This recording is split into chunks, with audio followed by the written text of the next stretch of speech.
Unai Sordo, secretario general de Comisiones Obreras, ongi etorri eta urte berrión. Egunon, urte berrión. Bueno, empezando el año en Euskadi, enseguida le pregunto a usted también por los propósitos del sindicato, pero antes, ¿qué impresión le causan estas imágenes en Ferraz? No son nuevas.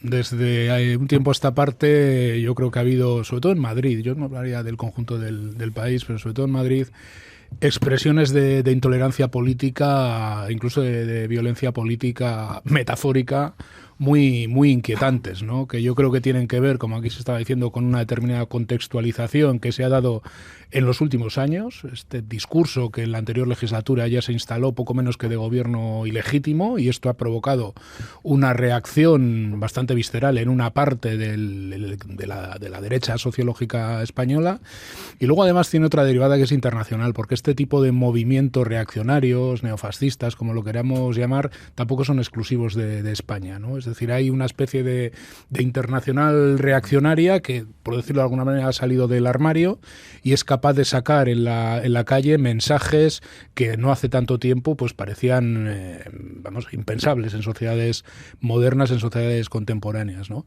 Y yo creo que esto nos tiene que preocupar, esta irrupción de estos populismos de extrema derecha, porque incluso han alcanzado el poder en algunos países, y está claro que las otras derechas, las llamadas las fuerzas del centro derecha, no han evaluado bien todavía cómo enfrentarse a estos movimientos, si es que se quieren enfrentar, porque en Europa se está empezando a abrir la idea de que los pactos de gobernabilidad futura en Europa tienen que ir por ahí, ¿no? Por dar cabida y normalización a estas fuerzas neonacionalistas de extrema derecha que, como digo, pues están desplegando en muchos países, ¿no? Y creo que es muy preocupante porque es un riesgo, yo me atrevería a decir, civilizatorio, ¿no? Y el 9 de junio, elecciones al Parlamento Europeo, claro, donde se pueden ver reflejadas también estas tendencias. Bueno, entrando en los propósitos, supongo que tendrá muchos, pero entiendo también que desde el sindicato, pues cada año pueden hacer, cada ejercicio, una revisión de cuáles pueden ser sus prioridades. ¿Cómo afrontan 2024? Hombre, nuestras prioridades pues tienen que ver con lo que es el ABC del sindicalismo, ¿no? Es decir, continuar intentando reforzar la organización de los trabajadores y las trabajadoras en los centros de trabajo.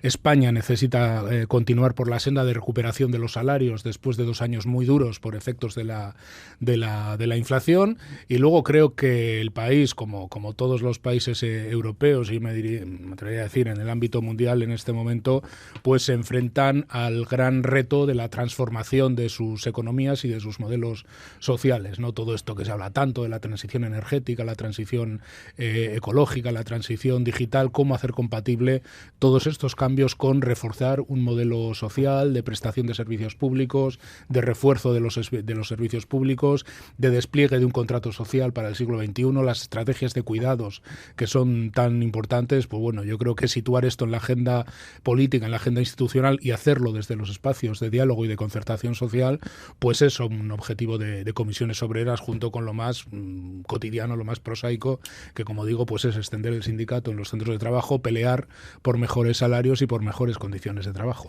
Una de las primeras decisiones del Gobierno central ha sido extender con matices el llamado escudo social a este 2024, con un coste importante para los contribuyentes de más de 5.000 millones de euros. Ustedes, como sindicato, ¿cómo ven estas medidas, tanto en fondo como en forma? Porque creo que existe un disgusto importante, ¿no? Porque no han contado con su participación tanto como les gustaría. Sí, bueno, no es una cuestión de disgusto, es una cuestión de cierta perplejidad, porque el Gobierno, no solo en la reedición del llamado escudo social, sino en la norma, por ejemplo, que reformó el subsidio de desempleo y algunas cosas más, pues en cierto modo ha orillado el marco de diálogo y concertación social, ¿no?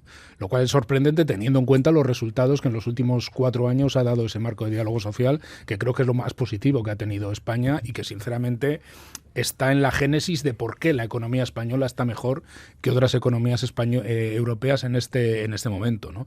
Y por tanto pues hemos mostrado nuestra contrariedad. Yo creo que el escudo social, algunas de las medidas que se reforman son importantes. Yo creo que había que ser ambiciosos en todo lo que son medidas, por ejemplo, de gratuidad del transporte, todo lo que genera buenos comportamientos sociales en la medida que sirven para mejorar la situación de las rentas más bajas, y bueno, que son comportamientos deseables socialmente.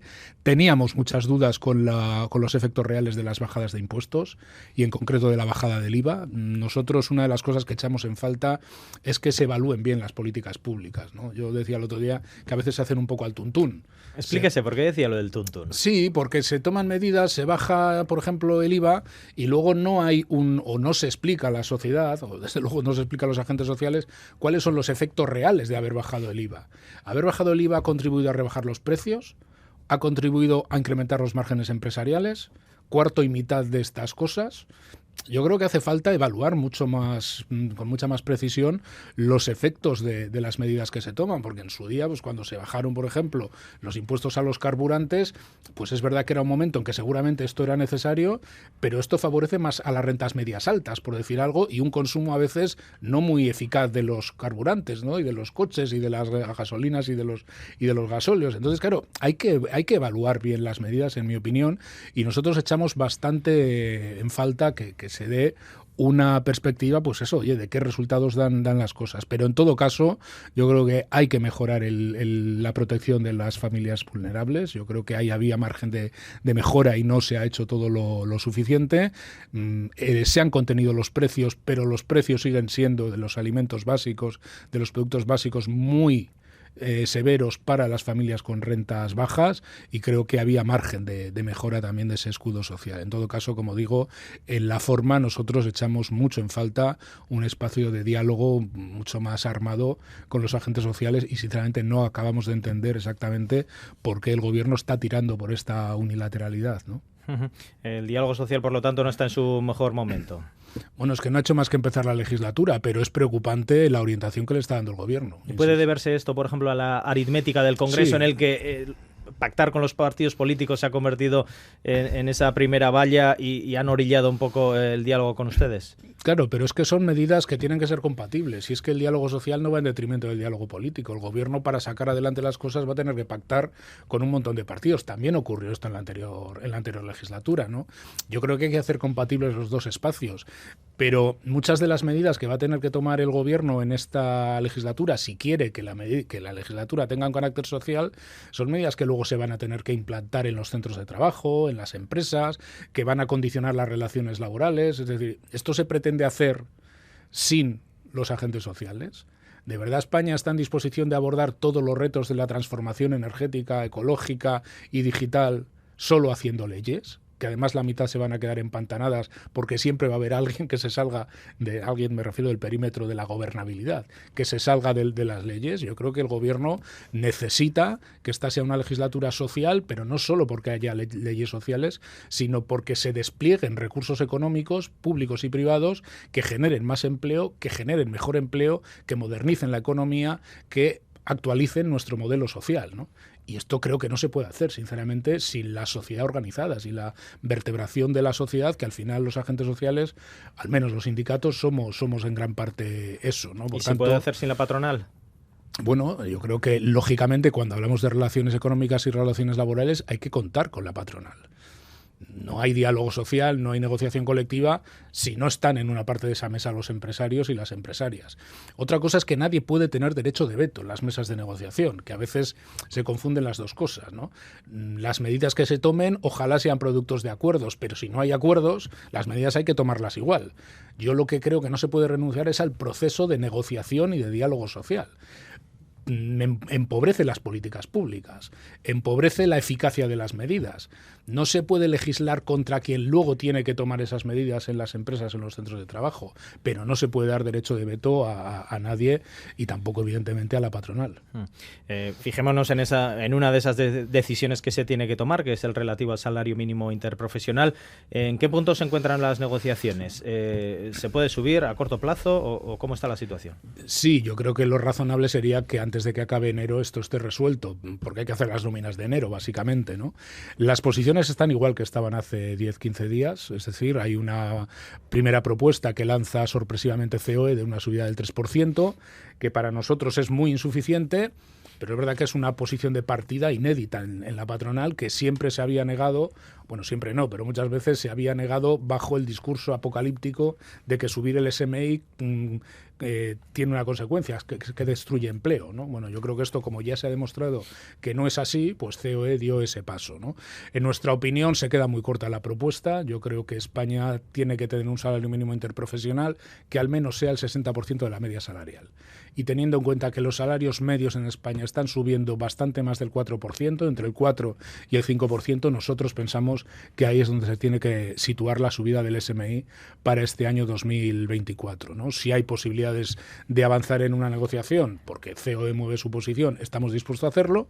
Si no hay posibilidades de avanzar en la negociación, pues el Gobierno va a tener que decidir. ¿Nos situaríamos en los 1.100 euros? ¿Sería la propuesta de los sindicatos? No sé exactamente, no tengo ahora el cálculo en la cabeza, pero sí, yo creo que el 60% de la media salarial está... No, ahora es 1.080, no, tiene que estar por encima. Tenemos que ir a una subida del entorno del 5%, en mi opinión. Es decir, nos iríamos más cerca de los... Sí, bastante por encima, vamos, algo por encima de los 1.100 en 14 pagas, que son más de 1.200 y pico, 1.300 al mes. Fijémonos también en otro de los temas que van a centrar la información en Euskadi este año, que va a ser todo lo relativo con las elecciones autonómicas. Todavía sin fecha, aunque se espera que sean en primavera en cualquier caso. El Lehendakari Urkullu va agotando su mandato. ¿Se atreve a hacer usted una valoración de avances, retrocesos desde su óptica en estos 12 años, 3 legislaturas de Urkullu? Bueno, han sido 12 años verdaderamente complejos, ¿no? Estaba yo aquí y yo suelo hacer referencia en el año 2008-2010 con la crisis financiera y las políticas de austeridad. Prácticamente en menos de 3 lustros hemos vivido consecutivamente 2-3 crisis sin precedentes, ¿no? Una, la crisis económica aquella, otro, todo lo derivado con la pandemia, y por si fuera poco, pues nos hemos metido ni más ni menos que en una guerra en el este de Europa que ha acelerado todos los cambios y todas las transiciones que ya se venían apuntando, estas que ya he hecho varias referencias, básicamente la transición energética, ¿no? Ni más ni menos, con lo cual han sido unos años de gestión terriblemente compleja, donde, bueno, pues creo que Euskadi ha tenido sus fortalezas, sigue siendo una economía, comparativamente hablando con las del conjunto del Estado, una economía con mayor base industrial, y esto genera muchas buenas consecuencias en términos de salarios, de estabilidad del empleo y alguna cosa más, y también con algunas sombras fuertes, ¿no? Yo creo que el proceso de deterioro paulatino de los servicios públicos, vinculados también al envejecimiento de la población vasca, es evidente, ¿no? Y lo que se consideraba un poco la joya de la corona, pues está demostrando que también tiene sus grietas y que no somos una isla en ese terreno, ¿no? Y por tanto, yo creo que en Euskadi hay que recomponer de alguna manera también ese contrato social, teniendo en cuenta las características de esta sociedad, que es una sociedad particularmente envejecida y por tanto donde todo lo que tiene que ver con la atención sanitaria, sociosanitaria, de atención a los cuidados y a la dependencia, creo que es manifiestamente mejorable. ¿Le daría un aprobado? Yo no soy profesor para dar notas. No se quiere mojar. No, bueno, yo creo que, en fin, la gestión está ahí con sus pros y sus contras. Bueno, yo creo que, en fin, no es Euskadi el ejemplo de desparrame público que es otras partes del Estado. Yo creo que, en general, nuestro modelo social, insisto, se ha visto lastrado, tiene sus problemas, tiene sus inadecuaciones, pero dista mucho de ser unas políticas, digamos, sociópatas, como en algunos lugares se están viendo. Yo ahora vivo básicamente en Madrid y evidentemente por la comparación, en fin, yo cuando hablo cosas con gente de allí, digo, vosotros, esto que se vincula a las derechas de un sitio y de otro, creo que el concepto no es exactamente el mismo, ¿no? ¿Le parece interesante que exista, que pueda existir una alternativa de gobierno netamente de izquierdas? No sé si en esta legislatura, pero más adelante. Es una hipótesis que, bueno, que cada vez está más sobre la mesa después de lo que hemos visto en Pamplona, esos acuerdos PSOE-H Bildu. ¿Cómo ve que se pueda abrir ese abanico de opciones? Bueno, yo creo que sería una opción, que sería una señal inequívoca de la normalización definitiva de este país, ¿no? Lo que ocurre es que los protagonistas están diciendo que eso no se va a dar en el corto plazo, y yo creo que no se va a dar en el corto plazo, pero no porque yo sea particularmente listo, sino porque la gente lo dice. Los partidos dicen que ese escenario no es previsible, ¿no? Me estoy refiriendo a un acuerdo, me imagino que te refieres a eso, entre H. Bildu, Partido Socialista y, en todo caso, el entorno Sumar, sí, en función de la representatividad que tengan. No parece que ese escenario sea previsible en el corto o en el medio plazo, porque así lo dicen varios de sus protagonistas, pero evidentemente antes o después ese espacio, esa posibilidad también en Euskadi se va a abrir paso, ¿no? Y además creo que sería prueba de la normalización del país, ¿no? Yo he visto con cierto espanto cómo se ha vuelto a situar el acuerdo en Navarra, en el Ayuntamiento de Pamplona, en términos que, en fin, poco menos que como que se vuelve a entregar el Ayuntamiento de Iruña, de Pamplona, a ETA, ¿no? Que es para cualquier persona que conozca un poco la realidad política vasca o navarra sabe que eso es un absoluto disparate, y que el hecho de que Bildu se haya incorporado a la normalidad de gestión institucional es un gran éxito de la democracia, ¿no? Y ver esto como una especie de cesión a no se sabe qué de una organización que afortunadamente desapareció hace 12 años, pues es una marcianada para cualquier persona sensata que viva en Euskadi o en Navarra, ¿no? Lo que ocurre es que esto sigue teniendo su público en determinados espectros de la derecha sociológica española, y esto es un problema, ¿no? En los anteriores comicios, el Partido Nacionalista Vasco denunció que se estaban convocando algunas huelgas políticas, vamos a decir, con intenciones electorales. En algunas de ellas participó Comisiones Obreras. Con los comicios, las elecciones autonómicas a la vuelta de la esquina, usted como secretario general del sindicato, ¿cree que es una etapa interesante para convocarlas o todo lo contrario, porque se pueden mezclar cosas? Yo, esta respuesta, con toda seguridad, quien tendría que dar mejor cuenta es la Dirección de Comisiones Obreras de Euskadi. Pero vamos, yo, en la medida en que ese mensaje pueda interpelar a Comisiones Obreras, lo digo claramente. Comisiones Obreras no convoca huelgas con una intencionalidad político-partidista que tenga unos efectos electorales. Nosotros no convocamos huelgas ni en el sector público ni en el privado con esa perspectiva. Nosotros convocamos huelgas y paros o movilizaciones cuando consideramos que se están deteriorando las condiciones laborales o las condiciones de la prestación de los servicios públicos, ¿no? Y por tanto el sindicato, como sindicato sociopolítico y comprometido con esos servicios públicos, pues se vincula a determinadas movilizaciones, y creo que nadie, el gobierno vasco en este caso, no debiera enfatizar ese tipo de conclusiones que son precipitadas y que, desde luego, en el caso de Comisiones Obreras son erróneas. Nosotros no convocamos una huelga porque queramos debilitar la posición electoral de los partidos del gobierno. No es nuestra misión, no es nuestro cometido, ¿no? Pasa que a nadie se le escapa que cuando los partidos tienen que dar cuenta ante la ciudadanía y tienen que ir a elecciones, suelen ser más sensibles a las reivindicaciones populares o a las reivindicaciones laborales, y por eso es habitual que en los entornos cercanos a los procesos electorales, que por otro lado son siempre. Es que por esa regla de tres no podríamos convocar huelgas nunca, porque es que hay elecciones siempre, prácticamente, ¿no?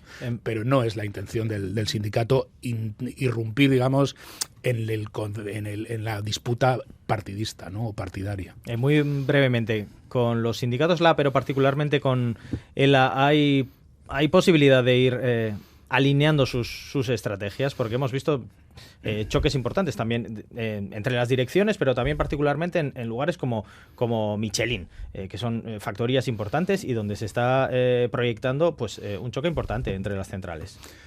Esta también es una respuesta que corresponde más bien a Comisiones Obreras de Euskadi, ¿no? Pero yo soy consciente, porque entre otras cosas he sido 8 años secretario general del sindicato en Euskadi, que el problema con ELA no es un problema menor, es un problema de que hay una discrepancia de fondo en el modelo sindical, en el papel de los ámbitos de convenio colectivo sectorial o en el papel que tiene que jugar el diálogo y la concertación social. Por tanto, hay una discrepancia de fondo sobre el modelo sindical que no quita para que se busquen espacios de unidad sindical en algunas empresas, en algunos conflictos o en algunos sectores, ¿no? Pero, en fin, no es algo que ahora a mí me ocupe demasiado.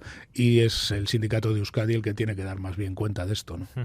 Bueno, pues hablaremos en este caso también con Loli García próximamente, con muchísimos temas sobre la mesa en este 2024, pero le agradecemos en especial que haya venido también aprovechando su estancia en Euskadi unos días, pues aquí a los estudios de Radio Euskadi, estudios centrales en Bilbao. Así que es que ricasco, señor Sordo, y que vaya bien el año. Hasta pronto. Pues encantado, como siempre, de estar aquí, y Urte Berrión para todas las personas que nos estén oyendo y viendo también, por lo que veo.